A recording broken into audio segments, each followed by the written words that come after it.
Hello everyone, welcome back to Pharmacon tutorial.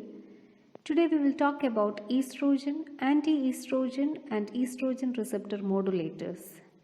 So let's get started. First let us talk about estrogen. So these estrogens are naturally occurring female reproductive hormones which are mainly secreted from the ovary, adrenal glands, placenta and some extent from fat cells and breast tissue. Estrogens, like other steroids, will act by binding to the nuclear receptors and regulating the protein synthesis. Estrogen has two receptors, ER alpha and ER beta.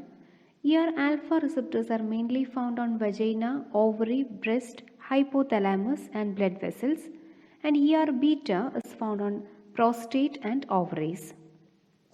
And again, this estrogen will have a negative feedback control on anterior pituitary. As we know that this hypothalamus secretes gonadotropin releasing hormone which then act on the anterior pituitary to secrete FSH and LH. Then this FSH will act on the Graafian follicle to release estrogen which will inhibit the anterior pituitary and not the hypothalamus. So here are the actions of estrogen. So estrogens are responsible for the growth and development of female sexual organs as well as secondary sexual characteristics. They are also responsible for the proliferative phase of the menstrual cycle. Estrogens contract the fallopian tube and uterus rhythmically. It makes the sperm entry easy by making the cervical secretions thin, watery and alkaline. They promote the growth of the breast tissue, specifically the duct. This estrogen will decreases the osteoclastic activity and this prevent osteoporosis in premenopausal women. This estrogen increases the HDL and decreases the LDL, and thus this premenopausal women have lower risk of cardiac disease. It causes sodium water retention leading to edema. And it also enhances the coagulability factors, that is increases the factor number 2, 7, 9, 10 and decreases the antithrombin tree. And this will be a major side effect of this estrogen. And finally, it also induces the progesterone receptor synthesis as well. Next, moving on to the classifications of estrogen. There are naturally occurring as well as synthetic forms of estrogen. This naturally occurring estrogen include estradiol, which is more potent and available abundant. Estrone and estriol are the metabolic products of estradiol in the liver.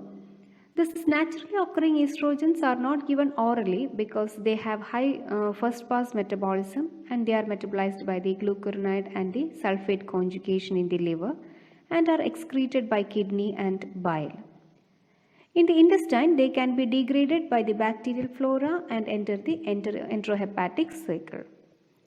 These synthetic forms of estrogen includes steroidal form and non-steroidal forms.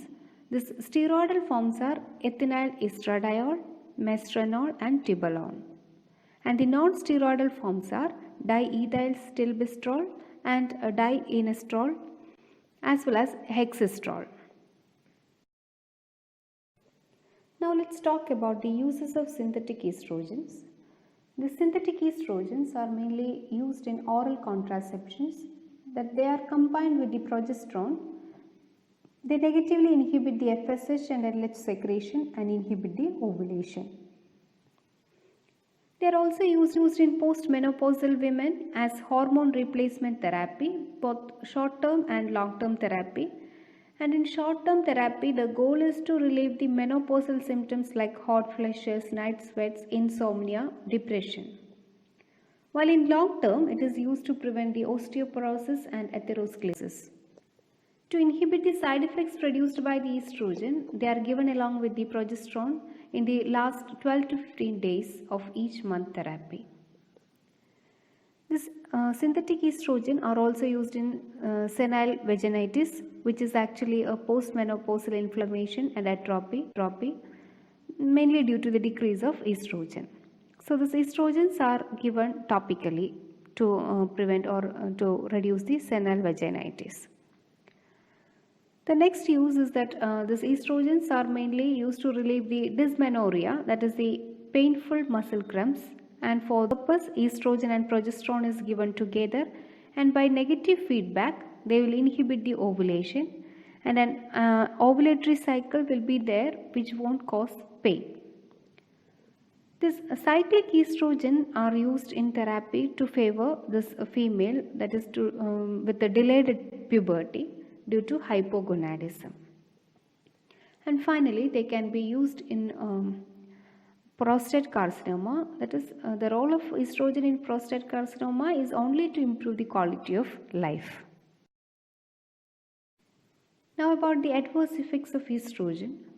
In females, there are minor side effects seen like nausea, vomiting, breast tenderness, breakthrough bleeding, and the major effects include increased risk of endometrial carcinoma, thromboembolism, migraine, and endometriosis.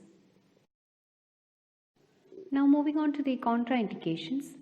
These estrogens are contraindicated in patients with thromboembolic disorders, acute liver disease, severe hypertension, migraine, diabetes mellitus, and gallbladder disease. Now let's talk about the anti-estrogen.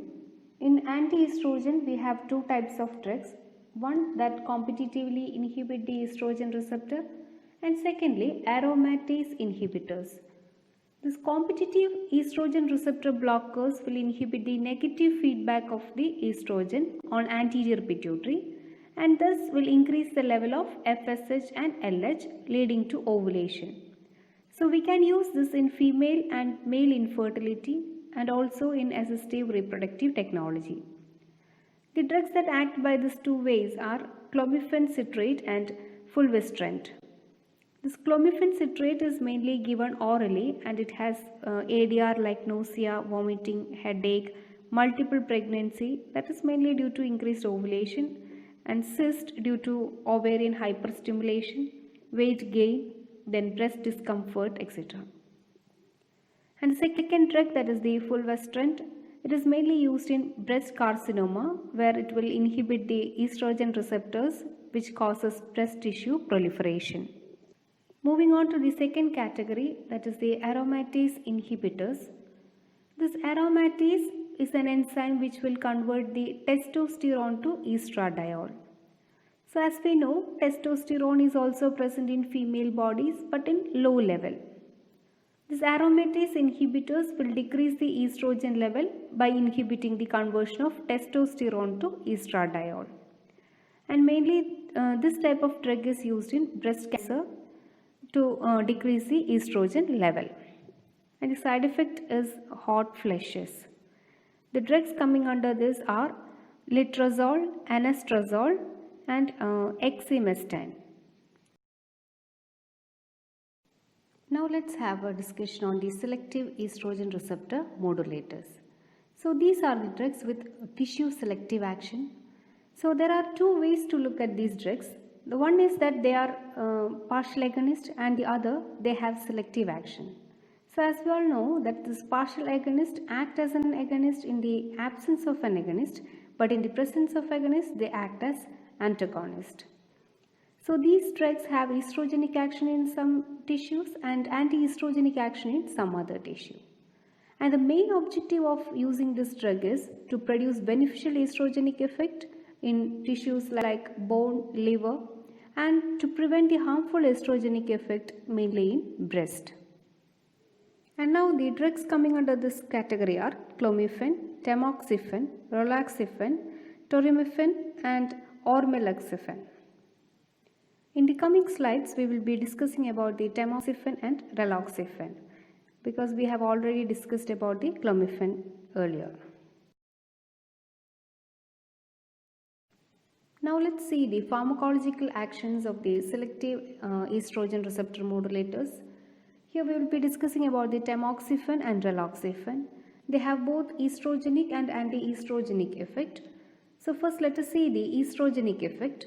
In the bone, they will cause reduced bone resorption and fracture risk. In the liver, decreases the LDL and total cholesterol. In the blood, they increases deep vein thrombosis and pulmonary embolism.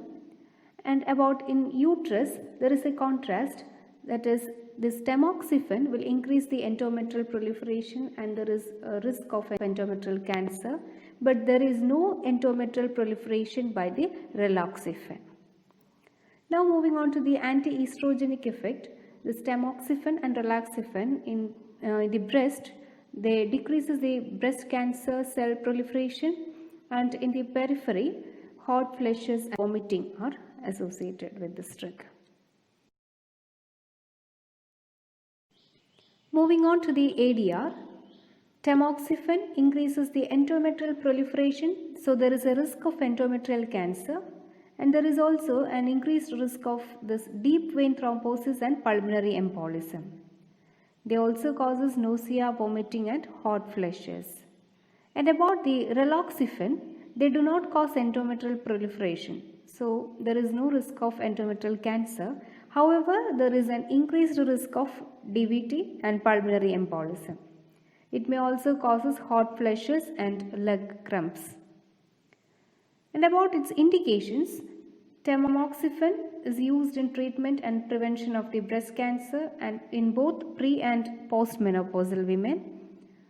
And in about raloxifene, it is used in the treatment and prevention of osteoporosis in postmenopausal women.